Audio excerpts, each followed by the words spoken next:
So, welcome to my series, which is called Unveiling the Secrets of Executive Presence. Now, as a certified image professional and in my business, which is called Style for Life, I have the good fortune to work with some of Australia's most influential women who are committed to making a difference in the world and are also not afraid to showcase their strength and courage with a powerful visual brand. These women appreciate that an authentic image ensures they appear just as credible, confident, and impressive, or even more than they are already on paper. But as an ambitious woman, the journey to the C-suite can be filled with insecurity, fear, judgment, and second guessing, all around whether your executive presence and gravitas is going to be enough. Now, executive presence is one of the most important skills for success in business, as everyone keeps telling us, but it's also the least understood, which is why I decided to start this series. So the Unveiling the Secrets of Executive Presence provides insights into how to develop and use executive presence as a powerful tool for career advancement through interviews with the most accomplished senior executive women in Australia. These women are highly respected leaders in their fields who concur that executive presence is a skill that should be learned and mastered to make a very real difference, and they share how to use it to achieve success both personally and professionally and what executive presence has meant for them. Now, today I have the very big pleasure of talking to Kiri, who is the CEO of a national specialist law firm, leading a team of highly skilled and experienced lawyers who provide solutions for clients in the insurance, commercial, and banking sectors. With over 20 years of combined experience in human resources, marketing, and operations, Kiri provides a unique perspective on how to manage and grow a successful legal business in a competitive and dynamic environment. Proud to have been recognised as Executive of the Year in the 2020 Women in Law Awards and COO of the Year in the 2019 Executive Awards for her achievements in leading and transforming an international accounting and business advisory firm. Kiri is committed to advancing the professional development and diversity of the accounting and legal industry and supporting the communities to which she is involved in. Welcome, Kiri. I'm so delighted to be able to speak with you today. Thank you, Julie, and thank you so much for including me in this rather very kind of, high, outstanding catalogue or league of females that you'll be interviewing. It's quite exciting to be part of this, so thank you. Oh, you're very welcome. And, I'm just delighted that you actually accepted the invitation. So let's get into this. I know you've had the questions ahead of time and you've probably prepared some answers, but let's start with, can you tell us a time when you first realised the importance of executive presence in your career, which has been outstanding? Yeah, I guess for me, it definitely was, I started to turn my mind a lot more to it sort of as I moved through senior roles. And very much, I guess, having a background in human resources, I was constantly recruiting, I was constantly interviewing people, and it was really about that first appearance that obviously it impacted me because it was impacting me in terms of how I saw that candidate sort of turn up and whether they're the right person for the role. It also was an opportunity for me to kind of, explore a little bit further in relation to the way people presented themselves in different ways as well. So definitely going through that more sort of, I guess, transpiring transgressional, promotion of into senior roles, but also at the same time, very much sort of, my background in human resources, being able to kind of obviously, when interviewing candidates, sort of getting in front of them, first appearance was very much sort of, I guess, the first thing I could take away from that candidate, that potential candidate. Also, for many years, I was actually the only female that sat around a boardroom table throughout my career. And so I felt that I had to obviously really look at my executive presence and how I sort of turned up into those meetings or sort of got my point across, because I realised very quickly that I guess my executive presence, my sort of the way my skills and attributes were actually my superpower when I sat down and you know, in those boardroom meetings and things like that. So I guess that's really where I sort of started to reflect on my own executive presence and the importance of it. Really interesting points that you raised there. Firstly, about, you know, while you were going through the whole interview process with candidates coming in for roles, what was the, you know, when did you first think that, oh my goodness, this person has amazing credentials on paper, this person doesn't maybe have the same credentials, but I really liked the way they came dressed to the interview? How did that affect your perception of, you know, the suitability of the candidate for the role? Yeah, that's a really good question. And it was about, for me, it was the care factor. It was about the ability for somebody to know that I'm presenting myself for the first time. And so I know that, you know, whoever I'm going to be a meeting for the first time, I've got to make my first impression. Yes, I've seen what they can say they can do on paper, but it really was about that first impression. And I remember I used to always get our receptionist involved as well. And I'd always say to them after the interview, you know, how did they portray themselves when they walked in? You know, did they come in? Did they smile? Did they greet you? You know, how did they kind of, you know, present themselves to you as sort of the face of the firm? And so that was really interesting. So that did kind of obviously impact sometimes in relation to the decisions that I made, because I thought, well, one, they care about their appearance. They care about also the fact that if they are feeling confident in what they're wearing, that's going to come across through the interview process as well. And also just the fact that, you know, if I was to put them in front of a client, at least I know they're going to turn up basically, you know, representing the firm in the way in which we want to be represented as well. So they're kind of the factors that I really did take into account. And that's a really big thing too, that I find, you know, when you're working for a large firm, it's not just about how you dress yourself and how you want to express your personal brand, but it's whether you also align to the corporate values and how you want the company to be represented, you know, if you are employed by them, with your clients. Because, you know, and first impressions are a big deal. And I love the way that you actually employed your receptionist to give you feedback as to, well, what was her first impression of that person when they walked through the door? So do you think it actually affected your decisions on any candidates, that you would have put someone first ahead of someone else potentially, who just had that level of self-respect to have taken the time and care in presenting themselves ahead of someone who, you know, had a list full of credentials, who was very capable for the job, but perhaps didn't really bother about how they presented? Yeah, look, it has worked both positively and probably negatively as well. I remember when I was recruiting for an executive assistant for at the time it was sort of the managing partner / chairperson of the firm that I was working for.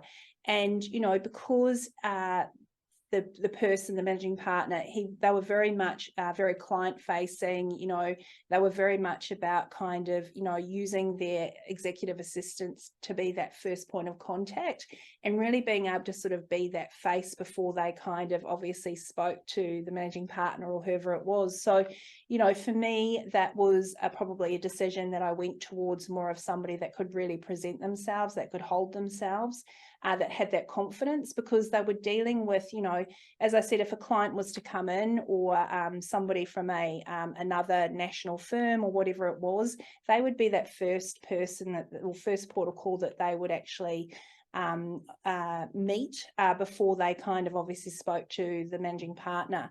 And so it was somebody that could conduct themselves obviously confidently, but at the same time had the appearance that obviously represented that confidence as well, and also represented that person and their brand as well. So that definitely did kind of, I guess, impact a decision that I did make in and around sort of, you know, what we required for somebody in a role of that executive assistant for that person. As I said, it has also impacted negatively, where we've kind of gone for something similar, but very much realised that probably they didn't have the experience or the skills that were required, and felt maybe we could teach them that and develop them in that way. And so that was a longer, obviously, development way that we had to do it. But at the same time, we did get to the same result, but it just took a little bit longer. But the same, you know, it did work both. You know, in those sorts of roles, it was very much about, well, one, how were they going to present themselves to clients? And secondly, it was about how were they representing the person that they were working for, and also the larger organisation. So there was definitely examples of those that we were able to sort of, you know, presence was very much, I guess, a priority. Yeah. And that's going back all those years too. And I think times have changed considerably since we've had the pandemic, which we'll go on to talk about in a little bit.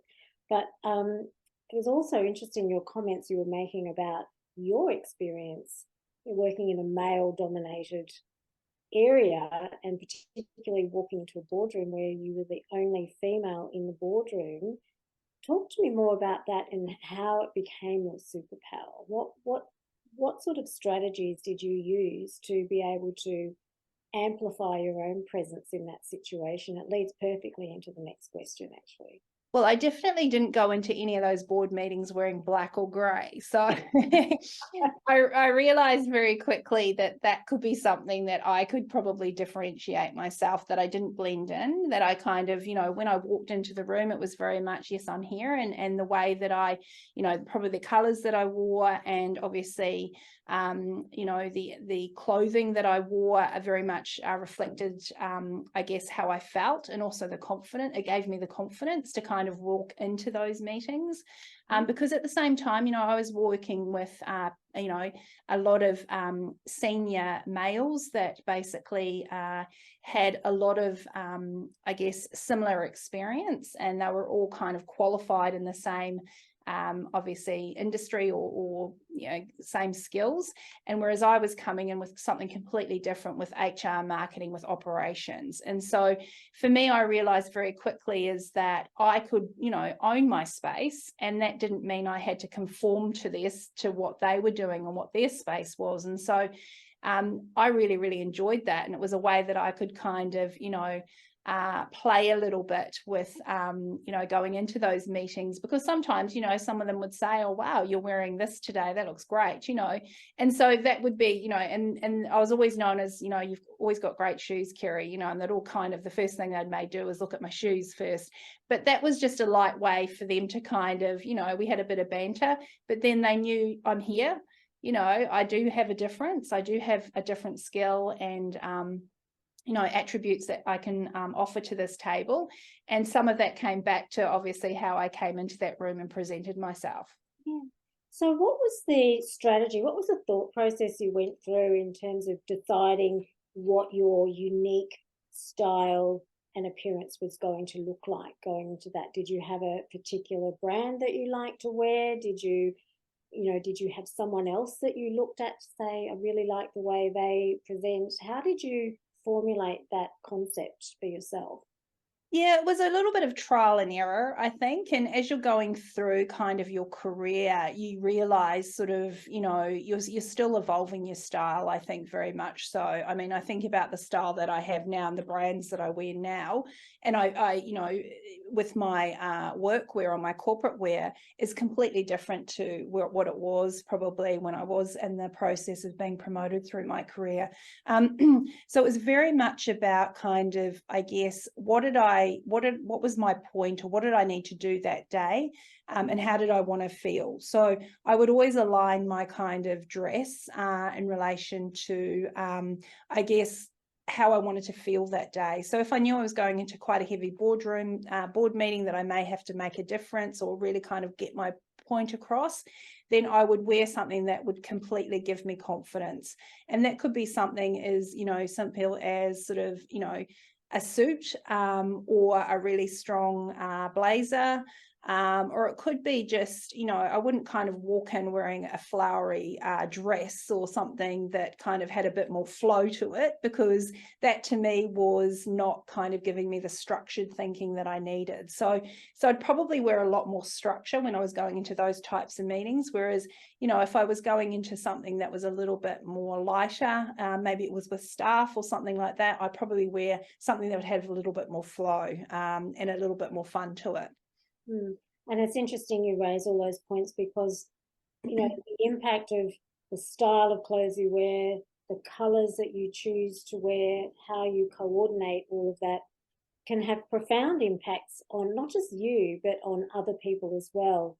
And I really still find it amazing when I'm working with some women that they have not always thought about that element, and they've not thought about what colors can they have in their wardrobe that can really help them project confidence and poise and intelligence and all of those things that you are really wanting to be able to project when you go into that boardroom. So, good on you. And it sounds like you've also tried to differentiate yourself, and by wearing shoes. Shoes might be the one thing that people look at you and say, well, Kiri's always got a different pair of shoes on. That's her personality coming out. And even though we can be wearing a certain label, I always encourage women to think about, that's fine to wear a certain label, but how can you make it your own? How can you add that certain element of your personality to that, which helps you feel authentic, like you're actually, speaking in your own skin, so to speak. So yeah, it's really interesting. So with all of the women, I mean, you're in a law firm, so you would have a lot of professional women that you come across as well. But have you found that there's some misconceptions about this whole thing about executive presence and how you should present yourself in these very professional environments? What are your experiences there, and how do you think individuals can overcome them? Because it sounds like you've worked very hard to evolve your style to get to this certain point in your career. Look, I mean, I think there's probably three things that I've kind of I guess, talking to, young females that I'm sort of mentoring through their careers and things like that, this misconception about the words executive presence, they've always felt that it's only relevant for senior leaders. And that's definitely not the case. I mean, it's, as I said at the beginning, I started to recognize and develop my own executive presence when I probably started to move through those senior roles. But what I do now when I mentor them is I say, start thinking about what that is for you. You start it as soon as you walk into a role or you start your profession. What does executive presence look like to you? How do you want to be kind of recognized? As I said, it's not the fun side to my executive presence is about my shoes. And to this day, I have young females and males as well say, Kiri, we love seeing what shoes you bring in today or you're wearing today. So there's a little bit of that that comes through, and that's sort of been, I guess, what's kind of set me a little bit differently. So I always say, people, when they say it's only relevant for senior leaders, that's not the case. A junior lawyer or a junior accountant, starting their career, start thinking about what that looks like for you, and start thinking about, well, if I was to be, a manager tomorrow, how would I dress? How would I behave? And start thinking about that very early on in their career and start to kind of display those behaviors. So I think that's one sort of common misconception. The other one is about sort of, I was always told it's about your executive presence, about being very dominant and very authoritative. And so with that could mean, you know, you go in there and you sort of wear, you know, it could be dark colors, it could be, you know, lots of power suits and things like that. Well, I don't believe that's the case. You know, I very much think that, you know, if a high percentage of us actually thought that that was what executive presence was about, we would never turn up being our authentic self. So that would be, that to me is also another real, you know, misconception. And I always refer regularly to sort of a quote. It's about, you know, a great manager is not about what they do, it's about how they make somebody feel. And so that to me is really important. And so that whole domination and authoritarian, you know, if we were to be sort of that all the time, then we're not turning up as our authentic self. And we're not sort of obviously being true to who our values are and are as well. You know, we talk about executive presence again. You know, I remember sort of starting early on my career and it was all about, you know, it is about appearance, Kiri, it is about appearance. Well, yes, it is, because it's first impressions, but it's also got to have the substance behind it as well. So, you know, if I'm wearing a designer suit, for example, and it's, you know, beautiful tailored suit or something like that, I've got to have substance behind it to actually represent that, you know, this is who I am, but this is also what comes with that. So I think that's been sort of, I guess, a bit of a shift for me as well. You know, going to sort of when I started my career, I thought, you know, I had to go and save for that big power suit, you know, that was a brand or a designer that maybe I couldn't afford. But when I put that on, yes, it gave me the confidence, but I probably didn't have the skills or the I guess the attributes to kind of really pull it off, I guess, in a way, and sort of be able to kind of, I guess, conduct myself in a way that I felt that that suit really should make me feel, for example. That's interesting. It's a really interesting comment that, you know, we always say dress for the job you want, not for the job you've got. But, and I always, you know, find it extraordinary when I am styling women that who are perhaps dressed in brands which are more affordable, in that you will find in a general, you know, Westfield or something like that. And when you do put them into something which has more style features to it, it has, you know, more interesting line and design elements to it, which is in beautiful fabrics. And I've always noticed the change in their persona, the change in their posture when they put that on. It's like it automatically takes them to a whole new level. But it's interesting that you say that even that perhaps is not enough to elevate that person up into that level, that they also need to know that they're ready for it. Yeah, look, and I think it comes back to you know, that authenticity about your executive presence as well. You know, and I came through, you know, I have my mother as an example who very much sort of said, you know, this is what executive presence should be. You know, it's acting in this way, it's dressing like this, it's using these sorts of words, it's knowing how you leave a room and all this sort of stuff. And so I kind of came up with this very almost like, well, Kiri, this is the examples of executive presence.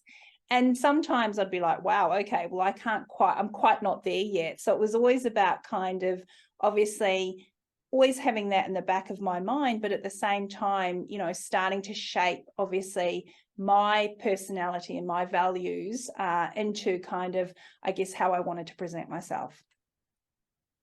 Interesting. Do you think that women sometimes diminish their readiness to go up into a role like that and really project, you know, a powerful executive presence?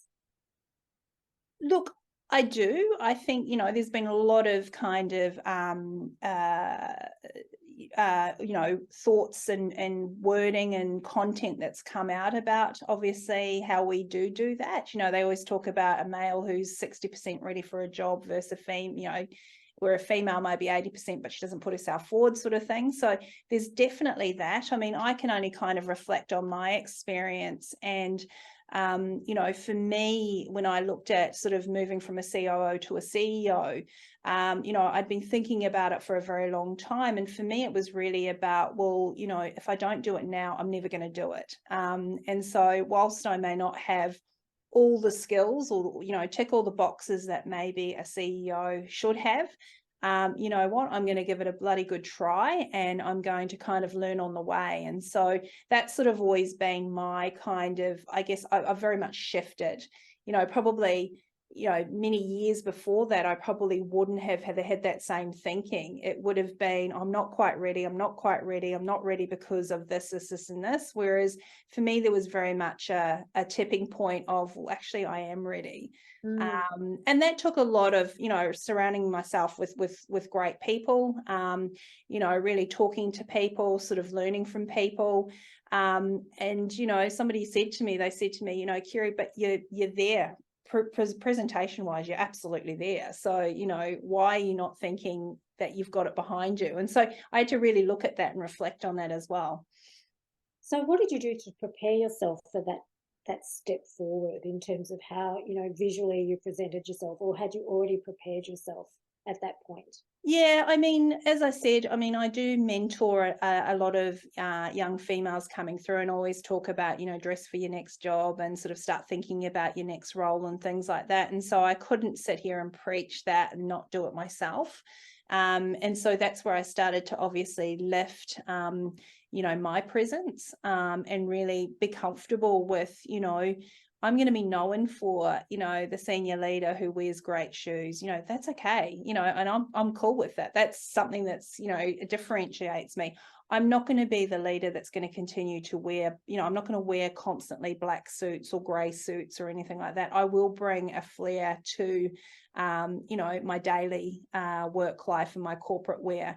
And so when I sort of embraced that and didn't think I needed to be, you know, a certain somebody, yeah, exactly. Then it kind of really helped to build up my confidence and what I could really bring to the table, I guess. And it aligned with my values and my attributes, and also sort of the skills that I had as well, because my skills aren't legal, they're not accounting.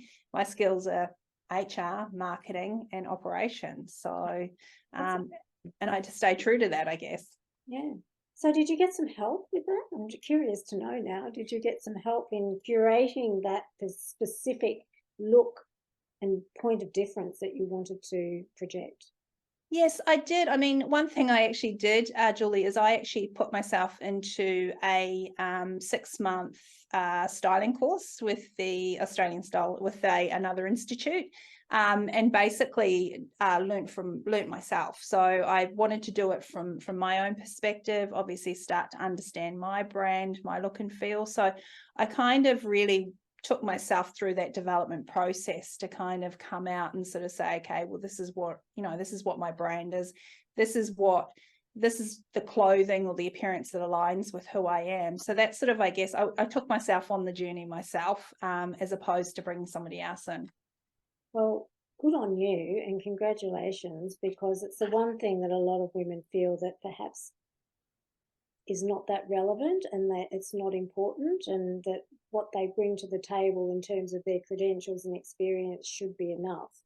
But, you know, hats off to you, Kiri, that you've actually gone off and learned the, you know, some of the craft yourself and have applied it back into your wardrobe. So I'm sure that was a challenging time for you, because it would have taken you outside of what your normal daily workload is to learn it. But, you know, it is something which is important, I think, but it can also be fun, and it's a whole discovery process for individuals as to, well, okay, how do I want my brand to be perceived? How do I want people to know me? How can I provide something which is consistent and reliable, so that people can learn to know, like, and trust me, which is going to only help me in my career ascension. So, you know, that's amazing. And one thing I did do is I shared that with my cohorts. I shared that with, you know, the young, you know, who I was mentoring, and said, this is what I'm doing. You know, I was very kind of proud about it, because, you know, I wanted them to understand, to recognize that, you know, I was still developing myself. I was still, you know, whilst I was at this stage of my career, I still had a lot of development to do, and I still do it. I mean, I'm still evolving my style, you know, to a degree. And, you know, I constantly reflect back and say, does that still, you know, represent who I am, my brand, you know, how I want to be perceived? So it's an ongoing process. Totally is an ongoing process, and that's what a lot of people don't understand, is that you are constantly evolving, hence your brand needs to constantly evolve and grow with you. And if that means updating how you present and, you know, removing things that no longer represent who you are as a person, then that's a really important part of the process as well. So let's talk a little bit about the pandemic, because I know, you know, I was extremely busy throughout the pandemic, but it did have a really big impact on women in the workplace. And firstly, they were thrown into this, you know, very unknown territory of having to always be in front of a camera screen, in, you know, on Zooms and team meetings, etc.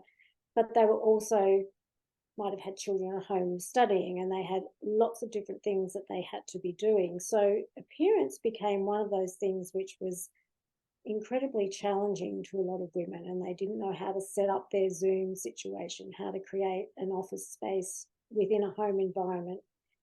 And I think it's really impacted their values and how they looked to themselves. So what's been the biggest shift that you've experienced in how women present themselves now versus pre-COVID? Because I've seen a really big shift from women wanting to project really professionally to wanting to be more comfortable, more casual, more relaxed. But I'm now also seeing full circle that women are now thinking, well, hang on a second, that's actually not necessarily serving me to the highest level now. Maybe I should be going back to looking more professional. What are you seeing out there? Yeah, definitely. I mean, there has been an absolute shift, and I think about, and I call it the rise of the sneaker with corporate wear. You know, it almost became this whole, I don't know, we don't need to wear our heels anymore. Let's just throw on a pair of sneakers. We'll still look great, but let's do this sort of thing, which was really interesting because, and I mean, I'm not afraid to share this, but for me as a CEO leading an organization, I could not turn up every day, even though it was up the stairs, to, you know, to work. I still had to feel like I was working and I was still the CEO of an organization. So I would get up every morning and I would put on my makeup. I would dress professionally to the point I would walk upstairs wearing heels. People thought I was absolutely crazy, but that was my mindset. You know, for me, it was like I go every day to work, to the office, dressed in corporate wear, wearing my heels, putting on my makeup. So why would I change that now? Just because I'm going upstairs, I'm actually still doing a job and I'm still the CEO of an organization. Whilst it's not front of my, you know, I'm not in an office, I'm actually still delivering as a CEO. And so I didn't change that at all. And so, and you know, you were right, that the whole digital, you know, Zooms and Teams and just constantly being online presence, I did not want anybody, whoever sort of had that with me, to see that, you know, I'd taken a more casual approach to that. It didn't bother me if some of my staff, you know, who I was talking to may have a sweater on, or, you know, but I kind of didn't tolerate, you know, if you hadn't done your hair or you're turning up in your dressing gown. I mean, that wasn't, you know, going to fly with me. We saw a lot of faux pas too, didn't we? Yes, exactly. So, I mean, there was this very strong change and shift in sort of that casualness. And I think people sort of felt, well, you know, I'm still doing my job, but I can do it dressed like this. And, you know, we kind of came back to the office and it was very much, well, it's dress for your day. However, you know, we're starting to see a shift back in relation to the corporate wear coming back into the office, because, you know, I've noticed that sometimes that dress for your day does impact your productivity. You know, if you're wearing jeans and you're wearing a t-shirt or whatever it is, then that I think it does impact your productivity. You know, I certainly couldn't turn up to work wearing a pair of sneakers or jeans or whatever it is and still be as productive as what I am. So, but that's where I saw a real shift in that. You know, and as you said, there was an increase on obviously that whole digital presence and sort of doing your personal branding through that. I mean, that really took a real kind of, I guess, step up in terms of, you know, females that sort of wanted to have that connection and really found the opportunity to be able to develop a lot more. So, you know, you talk about how you were very busy during that time. Well, we actually sort of took the time to sort of think more about our self-care as well. And that was, you know, in and around, well, how do I develop more as, you know, maybe a leader? You know, how do I learn more experiences? You know, how do I get access to sort of, I guess, some pearls of wisdom? And that was through online presence. So I think that absolutely from a female perspective, or from myself, you know, I was looking at every opportunity to be able to connect online and to learn and to develop, you know. And to this day, I was on a webinar last night. It was 7:30 at night, you know, and there was about 700 females on it, you know. So that was interesting. Whereas, you know, if we were doing that, so probably before the pandemic, that wouldn't have happened. So I've definitely seen that shift. And I think you know, I spoke about the increased focus on self-care as well. So that whole kind of, you know, importance of mental and physical health, and sort of maybe how that aligns to sort of, I guess, your presence and your appearance as well. And so we've taken a lot more, I guess it's shone a lot more light or spotlight on those, and us sort of focusing on our self-care. Because we had to, you know, we couldn't sort of brush it aside and worry about everybody else. We had to kind of, you know, if we're not, you know, putting on the oxygen mask first, then, you know, how are we going to help somebody else, sort of thing. So they were kind of the three key things that I saw. Yeah, no, it's been a really interesting, and I know I did many webinars actually with another girl who was focusing on, you know, the language component of, you know, being in a digital world. But it was very much about, you know, how do you digitize your leadership presence? How do you prevent, you know, how do you make it an opportune moment instead of one which catches you, you know, unawares, so to speak. And certainly for all of my very busy clients, they were very interested in still maintaining their presence. So I was styling them for all their important meetings, albeit on Zoom, but still it was part of their repertoire. So, but one of the things that's come out of that is this, you know, women are really struggling now with the whole concept of, well, how do yes, I can always dress in a suit. I can always present myself that way if I'm going into the boardroom, but how do I dress if I'm going to a more casual type of situation where I have to network, or how do I dress on weekends? So I'm finding that they're still a little bit confused about how do I incorporate all of these different moods into my wardrobe so that I've got enough things to cater for everything. So they're thinking about more things and how their wardrobe can be more collaborative across all different areas of their lives now, which is quite interesting. And I definitely am. I mean, that's probably where I'm at as well. It's about, well, how do I mean, I feel like I've got my, you know, my Monday to Friday look kind of sorted. It's that whole weekend holiday look that you go, oh, okay, you know, how do I, you know, actually still present myself and still have that executive presence? You know, and I had an example, I was somewhere and I happened to have been walking the dog, and, you know, I'd kind of just been on a very long walk and I happened to come across staff, and I was like, oh my goodness, I've never seen me without heels or, you know, kind of looking other than kind of nicely presented. And so that kind of threw me back, because I was like, wow, okay, how are they going to feel about, you know, seeing their CEO that's sort of dressed in this manner? So that kind of did make me kind of reflect then about, you know, how I turn up on the weekends, I guess. Yeah, it's that one last look you have before you walk out the door. Who might I bump into this afternoon that I need to think about? Am I actually, you know, still presenting that brand that I want to? So in terms of how executive presence has evolved over your career. Have you seen it? Have you seen it change? Have you seen it become more of a focal point now, particularly with, you know, the whole push for more women to go into more senior roles in big organizations?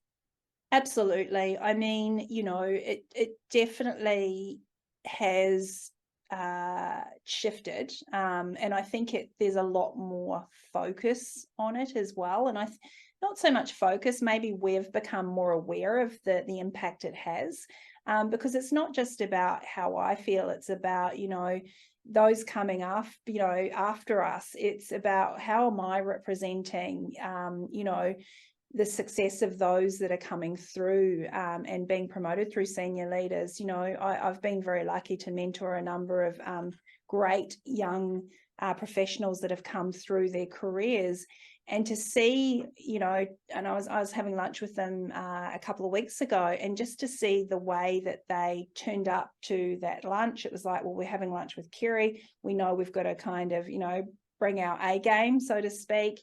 And so being aware that, you know, I've been able to make that difference has been, you know, a really nice kind of, I guess, way for me to say, well, actually what I've been able to do and how they've sort of watched me and observed me kind of shift my style and my executive presence has actually made a difference to them. So I've definitely seen a shift in, you know, sort of when I started with my career and was probably some of the senior leaders that were before me, and now where I am and sort of the ones that are coming after me, the impact that I've had on that, and also the real focus that they do have on it now, because it's all about digital now. It's about, you know, they've got social media, you know, it's about how they kind of present themselves on social media, not just their own social platforms, but also their professional platforms. And so it definitely has shifted, I guess, that very much so,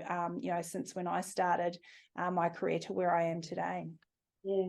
It sounds like from what you said that it really, you know, potentially has been the missing link for women to be able to get to where they want to go. It's that thing that perhaps they've been so invested in, you know, professional development in terms of, you know, what they need to have. Do they need to do an AICD course? Do they need to have this credential, that credential? But that whole missing piece has been, how do they actually complete the circle and how they present themselves? Because it is, when we talk about your image and we talk about your personal brand, it's a whole picture. It's not just bits and pieces of it. It really is a whole concept. So Kiri, where do you see yourself going in 5 years' time? And you've reached your CEO position now, and you're obviously having incredible impact on other women who are following in your path, and you're being a great role model and mentor to these women. So what's next in store for you?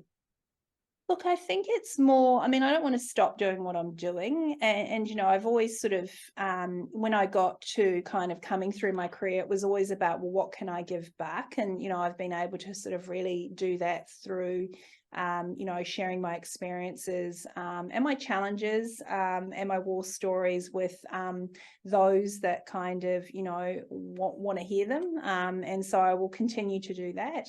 I think I'll start to align myself more to my purpose in terms of what I do. So if I think about, you know, what does my career look like in 5 years' time, it probably will be aligned more to the purpose, as opposed to kind of, well, the next stage will be CEO of this or whatever it is. It's very much going to be coming back to kind of, well, you know, who I am, what is my presence, what is my brand, and sort of aligning it to that.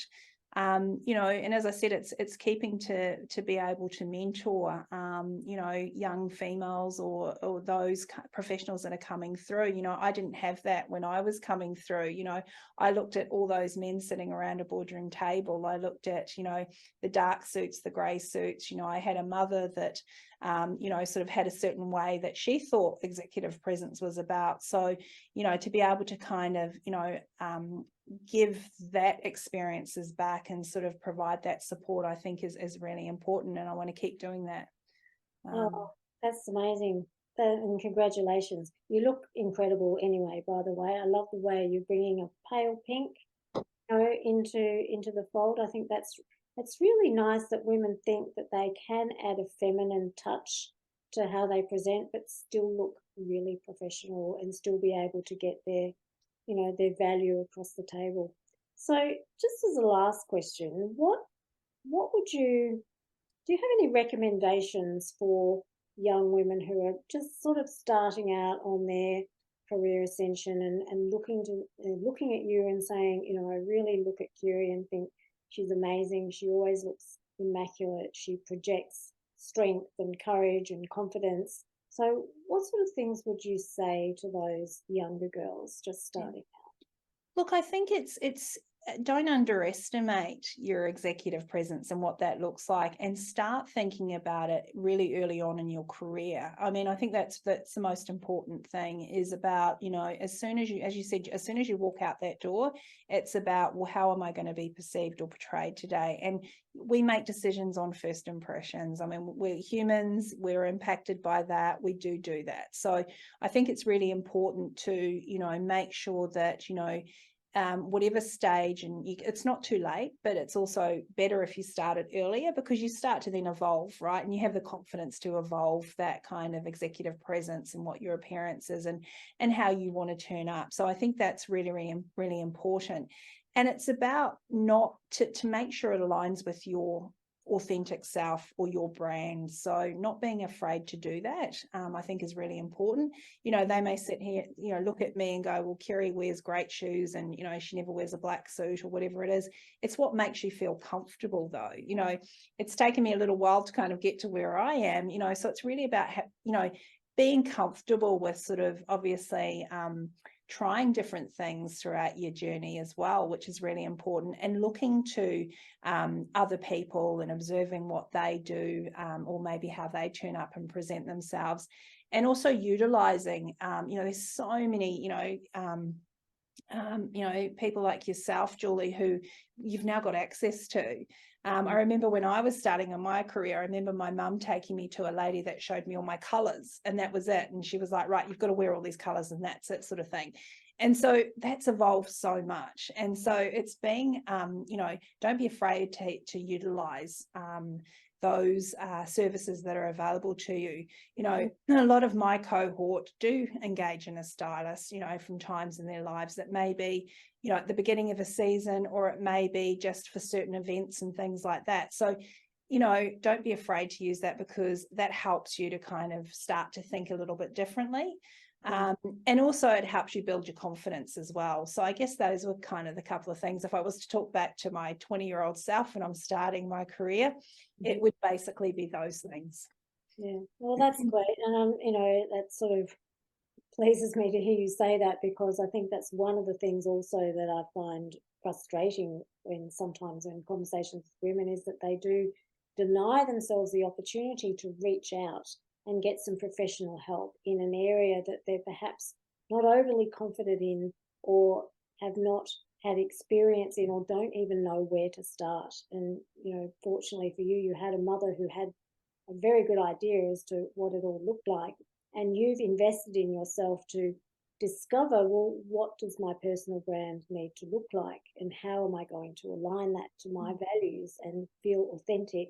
And you've gone off and you've done some study on that topic, and you've worked it out for yourself. But a lot of women, sadly, don't do that. So I think, it's fabulous that you're giving them that permission.